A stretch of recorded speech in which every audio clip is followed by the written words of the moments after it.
اور دونوں طرف سے بھاری جانی اور مالی نقصان ہوا۔ سلطانی لشکر نے آگ کے گولوں کی بارش کر کے دیواروں میں شگاف پیدا کر دیے۔ صلیبی لشکر کو خوف ہوا اگر مسلمان شہر پر قابض ہو گئے تو ان کے بیوی بچوں کو غلام ہی نہ بنا لے، لہٰذا انہوں نے لڑائی کا ارادہ چھوڑ کر سلطان کے رحم کو پکارا، تو سلطان نے اس پکار کا جواب رحم دلی سے دیا۔ جہاں 88 برس پہلے صلیبیوں نے شہر پر قبضہ کیا تھا تو مسلمانوں کے خون کی ندیاں بہا دی تھی، جیسے نبی پاک نے فتح مکہ کے بعد اپنے بدترین دشمن کو بھی معاف کر دیا تھا، اسی طرح فاتح بیت المقدس سلطان صلاح الدین ایوبی نے بھی ان کو معاف کر دیا۔ انہوں نے شرط عائد کی کہ ہر عیسائی مرد 10 دینار اور عورت 5 دینار دے کر آزادی حاصل کر لے، جو ایسا نہ کر سکے ان کو غلام بنا لیا جائے گا۔ دلچسپ بات یہ ہے کہ صلیبیوں کے مذہبی رہنماؤں نے فوری طور پر یہ رقم ادا کی اور زندہ سلامت نکل گئے۔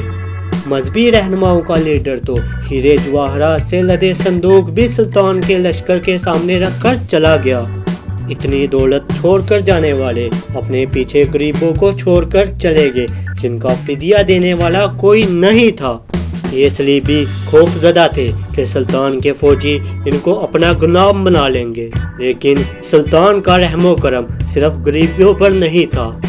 سلطان کا رحم و کرم صرف امیروں کے لیے نہیں تھا، انہوں نے غریب صلیبیوں کو مفت آزادی بخش دی۔ سلطان صلاح الدین ایوبی کی رحم دلی کا مغرب بھی اعتراف کرتا ہے۔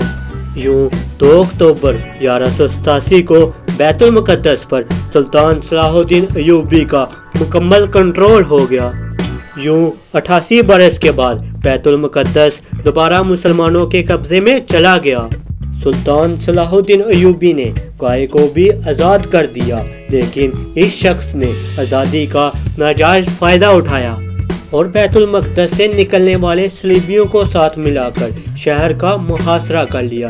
بیت المقدس صلیبیوں کے ہاتھوں نکلنے سے سارے یورپ میں کہرام برپا ہو گیا اور جنگ کی تیاریاں ہونے لگیں۔ برطانیہ میں صلاح الدین ایوبی ٹیکس لگایا گیا تاکہ پیسے جمع کر کے سلطان صلاح الدین ایوبی کے مقابلے کے لیے فوج جمع کی جا سکے۔ یہ اعلان بھی کیا گیا کہ جو سلطان صلاح الدین ایوبی کے خلاف لڑے گا اس کے سارے گناہ معاف ہو جائیں گے۔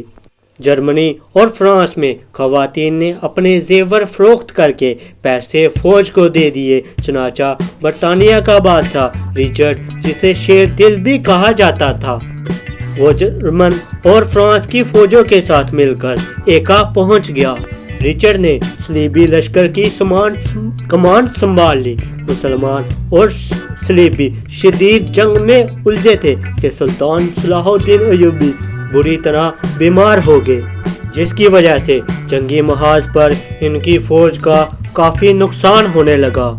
سلطان کو محفوظ مقام پر جانے کا مشورہ دیا۔ لیکن ان کی غیرت نے گوارا نہیں کیا کہ وہ اپنے ساتھیوں کو دشمن کے رحم و کرم پر چھوڑ کر چلے جائیں۔ اسی دوران ریچرڈ نے ایکا پر حملہ کر دیا۔ سلطان ایکا والوں کی مدد کو نہ پہنچ سکے۔ ایکا شہر میں موجود مسلمانوں نے ہتھیار ڈال دیے۔ سلطان نے ریچرڈ کو پیشکش کی کہ اگر وہ ایکا کے قیدیوں کو چھوڑ دے تو صلیبِ اعظم ان کو واپس کر دی جائے گی۔ سلطان ریچرڈ کو قیدیوں کی رہائی پر تاوان دینے کے لیے بھی تیار تھے۔ تاوان کی رقم طے پا گئی۔ سلطان نے پہلی قسط بھی بھیج دی، لیکن ریچرڈ نے یہ قسط لینے سے انکار کر دیا۔ اس نے بہانہ بنایا کہ تاوان کے حوالے سے کچھ صلیبی رہنماؤں کو اعتماد میں نہیں لیا گیا۔ ریچرڈ کچھ عرصے تک تو بات چیت کرتا رہا، لیکن جوشیلا اور جلد باز نوجوان تھا اور جنگ کا بھی شوقین تھا، لہٰذا وہ زیادہ دیر تک بات چیت نہ کر سکا۔ اس نے عورتوں اور بچوں سمیت 4000 قیدیوں کو قتل کروا دیا۔ سلطان صلاح الدین ایوبی کو اس قتل عام پر سخت غصہ آیا۔ انہوں نے صلیبِ اعظم دمشق بھیج دی، جو کبھی صلیبیوں کو نہیں ملی اور تاریخ کے ریکارڈ سے غائب ہوگی۔ آج بھی کسی کو معلوم نہیں یہ سلیب کہاں ہے۔ ریچرڈ نے مسلمانوں کا قتل عام کرنے کے بعد ساحلی شہر جعفر پر بھی قبضہ کر لیا۔ صلاح الدین ایوبی نے پیچھے رہ کر بیت المقدس میں دفاعی پوزیشن لے لی، لیکن ریچرڈ بیت المقدس کو فتح کیے بغیر واپس چلا گیا۔